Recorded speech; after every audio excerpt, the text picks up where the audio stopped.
Actor ரவிமோகனுக்கு குடும்ப பிரச்சனைகள், விவாகரத்து, இன்னொரு பக்கம் பாடகி கெனிஷா பட்டின சர்ச்சைகள் அப்படின்னு தொடர்ந்து அவருக்கு சோதனையான விஷயங்கள் நடந்துட்டு இருக்கு. இந்த நிலையில் தற்போது ரவிமோகனோட சொகுசு பங்களாவை ஜப்தி செய்ய சொல்லி நீதிமன்றம் அதிரடியாக உத்தரவு போட்டிருக்காங்க.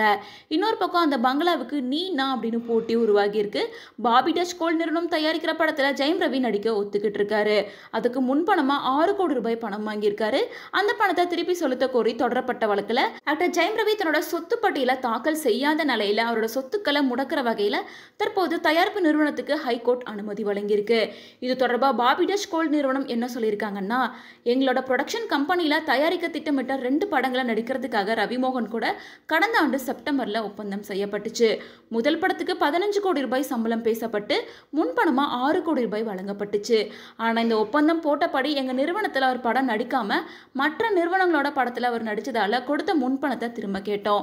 ஆனால் அவர் கொடுக்கவே இல்லை. தற்போது ரவிமோகன் சொந்த ப்ரொடக்ஷன் கம்பெனி ஸ்டார்ட் பண்ணி புதிய படத்தை ப்ரொடக்ஷன் பண்ணிட்டு இருக்காரு. எங்ககிட்ட வாங்கின 6 கோடி ரூபாயை வட்டியோட சேர்த்து வழங்க உத்தரவிடணும் அப்படின்னு சொல்லி மனு தாக்கல் போட்டிருந்தாங்க. இதையடுத்து 6 கோடிக்கான சொத்து உத்தரவாதத்தை தாக்கல் செய்ய நடிகர் ஜெயம் ரவிக்கு நீதிமன்றம் உத்தரவிட்டிருந்தாங்க. ஆனால் சொத்து உத்தரவாதத்தை நீதிமன்றத்தில் அவர் தாக்கல் செய்யவே இல்லை. மேலும் ரவிமோகனுக்கு கிழக்கு கடற்கரை சாலையில் ஒரு பங்களாவை விலைக்கு வாங்கி குழந்தைங்களோடையும் மனைவியோடையும் தங்கியிருந்தாரு.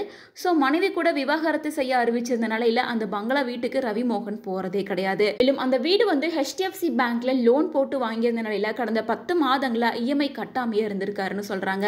இதை தொடர்ந்து வீட்டை ஜப்தி செய்ய வங்கி நிறுவனம் முடிவு செஞ்சு ரவிமோகனுக்கு நோட்டீஸ் அனுப்பியிருக்காங்க. இந்த நிலையில கொரியர் ஊழியர் கொண்டு வந்து நோட்டீஸை கொடுக்கும் போது ரவிமோகன் தரப்புல இருந்து வாங்க மறுத்திருக்காங்க. பேங்க்ல வாங்கிக்கிறதா சொல்லி ஊழியரை திருப்பி அனுப்பியிருக்காங்களாமா. குடும்ப தகராறு, கேரக்டர் டேமேஜ், பட தயாரிப்பு நிறுவனம் குடைச்சல் அப்படின்னு இத்தனைக்கும் மத்தியில தற்போது வங்கி நிறுவனம் ஜப்தி செய்ய நோட்டீஸ் அனுப்பியிருக்கு. இன்னொரு பக்கம் ரவிமோகனும் பாடகி கெனிஷா பிரான்சிஸும் புதுசாக ஸ்டார்ட் பண்ண இருக்க ப்ரொடக்ஷன் கம்பெனி நல்லபடியாக வரணும் அப்படிங்கிறதுக்காக திருப்பதி ஏழுமலையான் கோவிலுக்கு சாமி தரிசனம் பண்ணுறதுக்காக திருமலைக்கு போயிருக்காங்க. அப்போ எடுக்கப்பட்ட வீடியோஸ், பிக்சர்ஸ் எல்லாமே சோசியல் மீடியாவில் வெளியாயிருக்கு. இதை தொடர்ந்து ரவிமோகன் சொந்த தயாரிப்பு நிறுவனம் ஸ்டார்ட் பண்ண இருக்கிறதாகவும், யோகி பாபு வச்சு தான் தன்னோட முதல் படத்தை டைரக்ட் பண்ண இருக்கிறதாகவும் நீண்ட நாட்களாகவே இந்த விஷயம் சோசியல் மீடியாவில் வந்துட்டு தான் இருக்கு.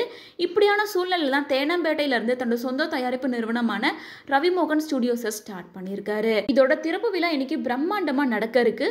மேலும் பாலிவுட் முதல் கோலிவுட் வரை பல்வேறு திரை நட்சத்திரங்கள் மற்றும் அரசியல் பிரமுகர்கள் இந்த விழாவில் கலந்து கொள்ள அழைப்பு விடுத்திருக்காங்க. மேலும் கமல், கார்த்தி, ஆக்ட்ரஸ் ஜெனிலா உள்ளிட்ட பல நட்சத்திரங்கள் இந்த விழாவில் கலந்துக்க இருக்காங்க.